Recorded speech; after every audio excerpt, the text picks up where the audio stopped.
میرے عزیزوں یہ میرا چیلنج ہے پوری دنیا میں، جو اسلام کے اندر روحانیت ہے، جو مسلمانوں کا آخرت سے تعلق ہے، اللہ رب العزت کی بارگاہ میں کھڑے ہونے کا تصور ہے، لا کر کے دکھاؤ۔ کسی دھرم میں کسی دین میں یہ چیز نہیں مل سکتی، اس لیے کہ اسلام کو پوری دنیا میں تم ہزار موضوع بحث بناؤ، لیکن اسلام میں آنے والا جو اپنے اندر فیلنگ محسوس کرتا ہے وہ دنیا میں کہیں محسوس نہیں کر سکتا۔ آج آپ مسجد میں آئے ہیں جمعہ کے لیے اتنی کثیر تعداد میں، مجھے بتاؤ کیا امام تمہیں گھر سے لانے گیا تھا، یا مؤذن تمہارا ہاتھ پکڑ کر کے یہاں لایا ہے، یا کوئی ایسا بادشاہ ہے جو تمہیں ڈنڈا مار کر کے گھر سے بھیجا ہے؟ کون ہے؟ کس نے تمہیں بھیجا یہاں پر؟ لیکن جمعہ کی ادھر اذان کی آواز آتی ہے کہ دوڑے دوڑے بھاگے چلے آتے۔ یہ کون سا خوف تمہارے سینے پر ہے؟ نہ بادشاہ کا ڈر ہے، نہ امام کا ہے، نہ مؤذن کا ہے، نہ وقت کے کسی سیٹ کا ہے۔ تم خود ہی یہ جو مسجدوں کی صفوں میں کھڑے ہوتے ہو، یہی جو تعلق باللہ ہے، اللہ سے جو تعلق ہے، یہ کہیں پر بھی مل نہیں سکتا، یہ کہیں نہیں مل سکتا۔ یہ آج بھی نہیں بلکہ ہر زمانے میں مسلمان اگر کسی بات پر متحد رہے، وہ اپنے رب ذوالجلال کے سے تعلق اور مصطفیٰ کریم کی محبت پر متحد و متفق رہے، اور یہی وہ طاقت ہے جس کو دنیا چاہتی ہے کہ ختم کر دیا جائے۔ بہرحال میں جو بات عرض کرنے جا رہا تھا وہ کچھ اور تھی۔ میں تمہارے متعلق یہ کہنا چاہ رہا تھا، قیامت کے قریب جو بڑی علامتوں میں سے ہے وہ دجال کا آنا ہے۔ اس سے پہلے جو حالات ہونے والے ہیں وہ جنگ کے جیسے حالات جو آج پیش کیے جا رہے ہیں، یہ فیلڈ ہموار کی جا رہی ہے، میدان تیار کیے جا رہے ہیں، جگہ جگہ پر اسی طرح کے ووادت بیانات اور مسلمانوں کے نفس کو، ان کے نبض کو بھڑکانا، ان کی روح کو تڑپانا، ان کے کلیجے کو تکلیف دینا، جس کو وہ حضور پاک صلی اللہ علیہ وسلم سے سب سے زیادہ محبت رکھتے ہیں، ان مقدسات کو چھیڑ چھاڑ کرنا، یہ پوری دنیا میں چل رہا ہے۔ آج حقیقت یہ ہے کہ ہماری جی ڈی پی کا حال کیا ہے، ارتھ ویوستھا کا حال کیا ہے، اکنامی کیا سے کیا ہو رہی ہے، پورا انٹرنیشنل ہماری امیج کیا بن رہی، اس سے کوئی غرض نہیں، لیکن یہ ہے کہ یہ چند ظالم ہمیں لڑا کر کے دیش کے ماحول میں آگ لگا کر یہ باہر بیٹھے دیکھتے رہے کہ کیسے لڑ رہے ہیں۔ میں نوجوانوں کو ہمیشہ یہ بات تلقین کرتا آیا ہوں کہ اس ظالم دنیا سے خوف زدہ کبھی نہ ہونا۔ یہ زیادہ سے زیادہ کیا کر سکتی ہے دنیا؟ موت۔ اس سے بڑی دنیا میں سزا ہے کوئی؟ میں تمام دیش واسیوں سے بھی کہوں گا کہ آج سنبھل جاؤ، یہ ہمارا وطن عزیز ہے جس کو ہمارے پرکھوں نے اپنے خون سے سینچا ہے۔ تمہیں پتہ بھی ہے کہ اس دیش کے لیے کتنی قربانیاں ہوئی ہیں، سبوں کی ہوئی ہیں، سبوں کی قربانیاں۔ 1 لاکھ سے زیادہ لوگ قتل ہو چکے ہیں، 1.5 لاکھ کے قریب آزاد کرانے کے لیے اس بھارت کو کتنی جانیں گئی ہیں۔ 30,000 علماء کو درختوں سے لٹکایا گیا تھا، کشمیر سے لے کر دلی تک ہر درخت پر ایک عالم کی لاش بھی نظر آتی تھی۔ یہ ساری قربانیاں ہمیں پتہ ہے، ہم نے تاریخ دیکھی ہے اس دیش کے لیے، اور وہ بھی 1-2 سال کے آندولن پہ نہیں یہ بھارت ہمارا آزاد ہوا۔ 1857 سے لے کر 1947 تقریباً 90 سال کا عرصہ گزر جاتا ہے۔ 90 سال کے سنگھرش کے بعد، سٹرگل کرنے کے بعد جب یہ بھارت ہمیں اس طرح کی کیفیت کے ساتھ آج ملا ہے، تو یہ ظالم دوبارہ اس کو اسی کیفیت میں مبتلا کرنے کی کوشش کر رہے ہیں۔ اس لیے میں آج یہ درد کے ساتھ عرض کرتا ہوں کہ ہمارے پرکھوں اور ہمارے آبا و اجداد کو جو مشقتیں اٹھانی تھی وہ اٹھا کر گئے، تو کیا یہی لڑنے مرنے کے لیے، ایک دوسرے کو کاٹنے کے لیے، کیا اسی خون کے بازار کو گرم کرنے کے لیے؟ اگر کسی کو اپنے اس وطن سے پیار ہے تو یہ اس طرح کی حرکتیں ہونے سے لوگوں کو روکے گا۔ میں حکومت وقت سے بھی کہتا ہوں، ڈپارٹمنٹ سے بھی کہتا ہوں، اگر آپ سیریس ہیں اس میٹر پر تو یہ زہریلا ماحول بنانے والوں کو روک دیا جائے۔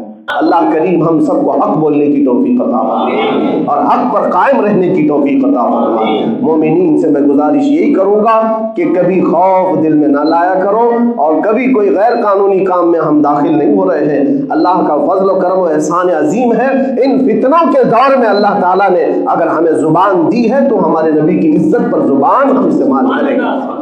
حضور کے دفاع میں، حضور کے ڈیفنس میں جب تک موت نہیں آئے گی ہم بولتے رہیں گے انشاءاللہ۔